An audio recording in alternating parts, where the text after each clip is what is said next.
Hello everyone and welcome to the channel. I'm Emmanuel, I'm an Airbus pilot, and in today's video I want to address some of the most common questions I got on the channel in regards to the state in which the Synaptic Airbus A220 is right after its release. We are going to be talking about things like the performance, the systems, the flight model, and so on. Now, generally, I find that a lot of you are rather critical about the airplane's state on the release because of the involvement of INI builds. And while it is true that INI builds have shown us a little tendency to release aircraft rather early and then patch them post-release, think TriStar or A340, I do nonetheless think that we need to consider the A220 differently. That's because the A220 is not an INI build development, at least in terms of systems and flight models, but development by Synaptic. INI builds have mostly done things like the visuals and the electronic flight pack and so on, all stuff that they're very good with and that they have contributed some very good stuff for.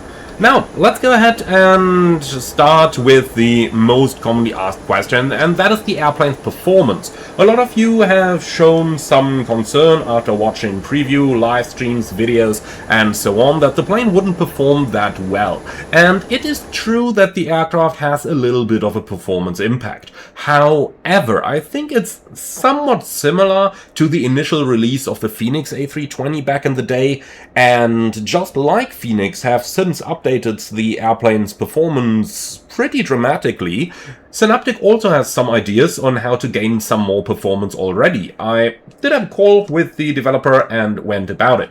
Nonetheless, you can see that when I'm just looking around in the flight deck here, and I've loaded the airplane at Orb Axis Atlanta, which is not necessarily known for its perfect performance, but you can see that it's actually working pretty well here. Where the Synaptic 220 seems to have the most performance issues is during the takeoff run and during the landing run. Now, that is something that Synaptic already has an idea about and that they're working on. Now, we did talk a lot about performance in a negative way, but I think it is worth saying that at least on my computer, and remember I run 980X3D and 4090, so I have a pretty high-end system. On my computer, as you can see, it's running pretty well under most circumstances. Now, that is the big thing out of the box straight away. So performance, as mentioned, yeah, it does have that little tendency, but as you can see, even at an airport like Orb Axis Atlanta over here, my overall performance is quite okay. It's really mostly the takeoff and landing run, where you do get a couple of stutters with the aircraft. Now, from here, let's move on into the airplane's systems. Now, system-wise, the airplane is actually in a very good state. So, obviously, it is a version 1.0, and just like other version 1.0s, the plane isn't entirely perfect with its systems. However, a lot of things that you might interpret as not implemented yet are actually things that Bombardier/Airbus haven't implemented in the real plane. So what do I mean with that? Well, think for example, you go to the flight plan page, ETP, grayed out. You go to the performance page, step climb, grayed out. CSC, fuel calculator, grayed out. Or you go to the descent page, descent type, only VPA available.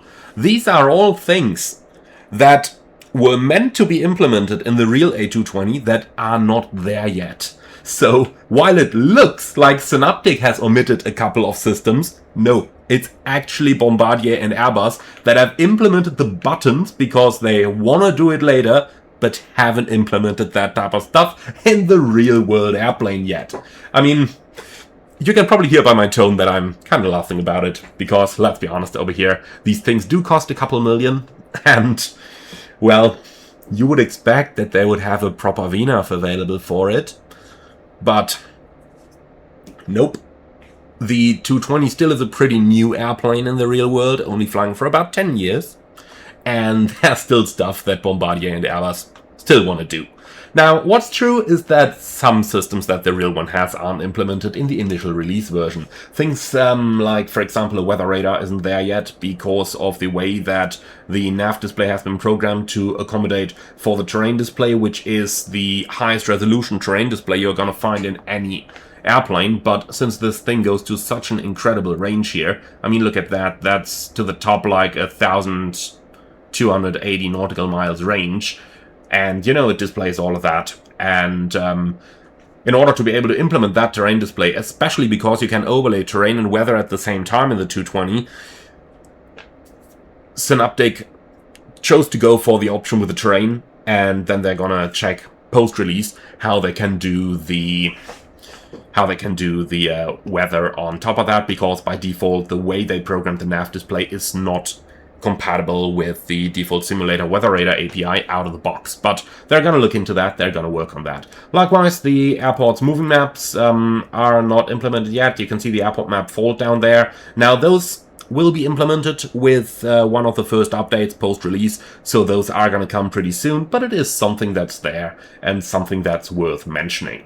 Now, when it comes to the flight model, the aircraft is actually flying very, very nicely. Couple things that are, again, features, not bugs, are the ILS intercept, which has a tendency to overshoot when you're more than 8 miles out from the airport. That's a thing in the real airplane, which is the reason why A220 pilots love to fly RNAV approaches rather than ILS approaches. But yeah, it is a thing. It's there. Really funny, just worth mentioning here.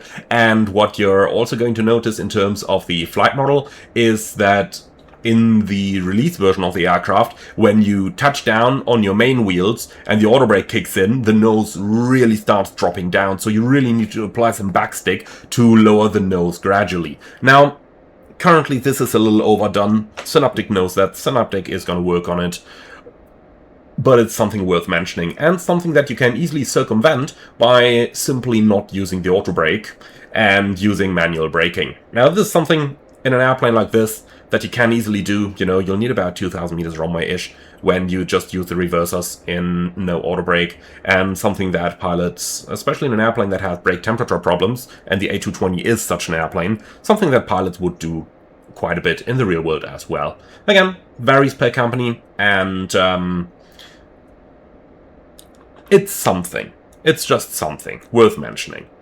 Alright, well, apart from that, let's just talk about the visuals over here. Generally, the airplane visually is in a very good state. Fantastic sunshades, fantastic cockpit modeling, and all that kind of stuff. Only very, very few things here that are worth mentioning, and since I'm German and I need to complain, there's the flap lever, which doesn't lift the guard when you're moving the lever, as you can see, and then the spoiler axis should only go to full, not just easily beyond that. You would actually have to lift the spoilers up when you go beyond the full position.